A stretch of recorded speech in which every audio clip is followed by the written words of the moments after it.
আজকে 47তম English written দিয়েছি এবং আমার যতগুলো বিসিএস দেওয়া আছে তার মধ্যে সবচেয়ে কঠিন প্রশ্ন ছিল আজকে। আপনাদের কিছু টিপস দেব, যে টিপসগুলো আপনারা মাথায় রাখলে প্রিলির পাশাপাশি একটু রিটেন প্রিপারেশন আগিয়ে রাখতে পারবেন। মনে রাখবেন, ইংলিশ এবং গণিত এই দুইটি সাবজেক্টে যদি আপনি ভালো না হন তাহলে রিটেনে গিয়েও আপনাকে খালি হাতে ফিরতে হবে। তো চলেন শুরু করি। শেষ দিকে আসবো, শেষ থেকে। প্রথম হচ্ছে দুইটি ট্রান্সলেশন ছিল, তাদের ট্রান্সলেশনের সাইজ ছিল আপনারা দেখতে পাচ্ছেন হয়তো। ট্রান্সলেশনের সাইজ, এইটা একটা ট্রান্সলেশন, এটার সাইজ, এবং হচ্ছে পরবর্তী একটা ট্রান্সলেশন, এটার সাইজটা কত বড়। এটা আপনার যদি অক্ষর বাই অক্ষর আর আপনার যদি সেন্টেন্স বাই সেন্টেন্স ধরে ধরে ট্রান্সলেশন করতে যান, সেক্ষেত্রে টাইম ম্যানেজ করতে কিন্তু আপনি হিমশিম খাবেন এবং দেখা যায় এটার প্রভাব অন্য অ্যান্সারগুলোতে পড়বে।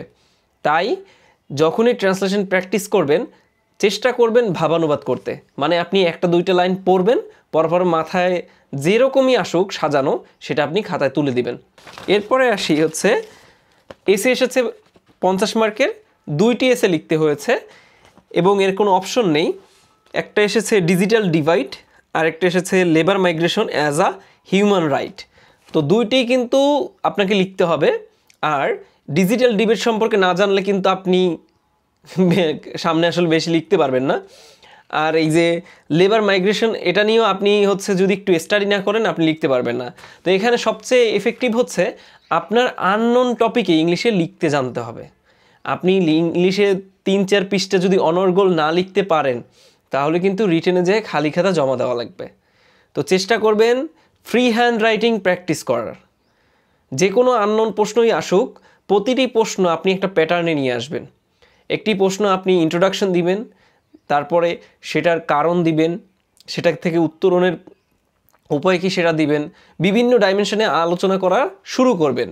তো আননোন প্রশ্ন লেখার অভ্যাস আপনাকে গড়তেই হবে, কারণ যারা হচ্ছে ফ্রি হ্যান্ড রাইটিংয়ে দক্ষ না তারা কিন্তু আজকে এই যে দুইটি এসে এসেছে ভালো মতো লিখতে পারেনি। এরপরে যাব হচ্ছে প্যাসেজ। এইটা নিয়ে অনেক কথা বলার আছে। সেটা হচ্ছে আজকে প্যাসেজ এসেছে হচ্ছে এআই নিয়ে। আমরা এআই শুনলেই মনে করি কি গ্রক, চ্যাট জিপিটি, সহজ। কিন্তু প্রথমে আমি দেখেও আসলে মনে করেছিলাম সহজ। ওই প্যাসেজ থেকে যে প্রশ্নগুলো এসেছে সেগুলো কঠিন। প্রশ্নটায় ভোকাবুলারি বেসড প্রশ্ন বেশি হয়েছে এবং যার ফলে পুরো জিনিসটাই হজবরল হয়ে গেছে সবার জন্য। যারা ইংলিশে মডারেট তারা মারাত্মক হিমশিম খেয়েছে। আমি এই 3টে রিটেন দেই, ব্যাংকে কতগুলো রিটেন দিয়েছি, তারপরে হচ্ছে আমার কাছে এই প্রশ্ন অনেক বেশি ডিফিকাল্ট লেগেছে। তো আপনাদের প্রিপারেশনের পাশাপাশি আরও একবার রিপিট করছি, ইংলিশ এবং গণিত খুব জোর দেন। এই দুইটা সাবজেক্ট ছাড়া আপনি কিন্তু কখনোই ক্যাডার হতে পারবেন না। এখানে হচ্ছে প্রশ্নগুলো যেটা এসেছে প্যাসেজ থেকে অ্যান্সার করার, সেগুলো কিন্তু সহজই ছিল। আমি আপনাদেরকে স্ট্র্যাটেজিটা বলি আমি কিভাবে রিটেনটা দিয়েছি।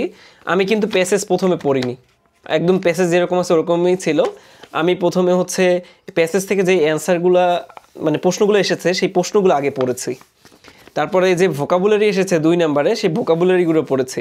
তো এরকম করে 1 থেকে একদম 5 পর্যন্ত যত ভোকাবুলারি রিলেটেড প্রশ্ন ছিল সেগুলো আগে পড়ে নিয়েছি, তারপর প্যাসেজ পড়েছি। এতে হয়েছে কি আমি কিন্তু কিওয়ার্ডগুলো প্যাসেজের মধ্যে দাগ দিয়ে রাখতে পেরেছি যে এই জিনিসগুলো আমি পড়ে এসেছি এবং এই প্যাসেজ থেকে আমার দাগানো লাগবে। তো আমার কিন্তু প্যাসেজ 2 বারের বেশি পড়তে হয়নি, আমার সময় বেঁচে গিয়েছে।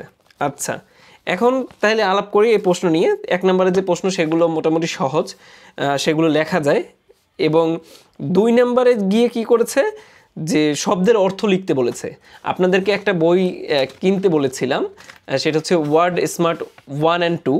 এই বই ছাড়া এই অর্থ কিন্তু আপনি ওই যে নর্মাল বইতে পাবেন না। ওই যে 1+ বলেন বা হচ্ছে বাজারে যে বইগুলো আছে ওগুলো আপনি, আপনার কাছে যদি সাইফোর্সের বইটিও থাকে সেটাও হবে।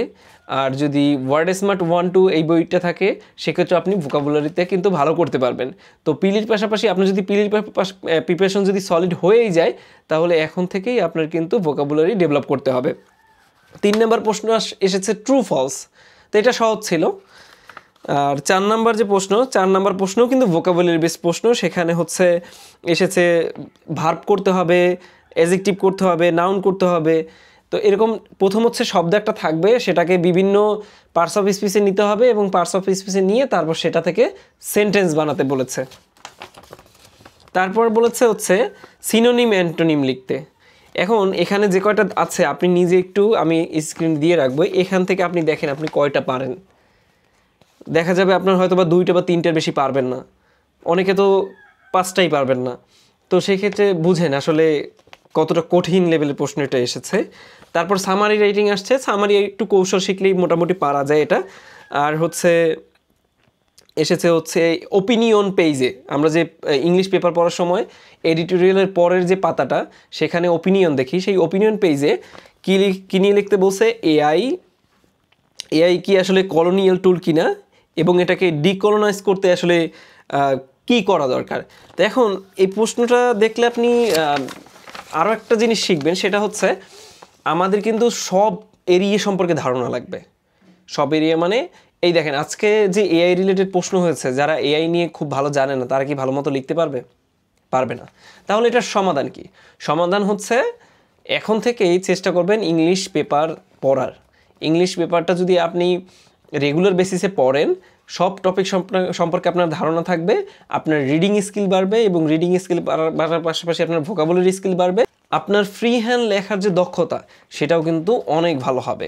তার মানে আপনি যদি ইংলিশের রিটেন প্রিপারেশন নিতে যান সেক্ষেত্রে 2টা জিনিস রিকমেন্ডেড, একটা হচ্ছে ইংলিশ পেপার পড়া এবং হচ্ছে ফ্রি হ্যান্ড রাইটিংয়ের চেষ্টা করা, আর ওয়ার্ড স্মার্ট যে বইটা 1 and 2 এটা পড়বেন, আর আপনার কাছে যদি সাইফার্সের বইটা থাকে সেটা পড়লেও হয়ে যাবে। তো ভোকাবুলারিতে জোর দেন এবং লেখার প্রতি জোর দেন, আশা করি ভালো করবেন। ধন্যবাদ আমাকে সময় দেওয়ার জন্য।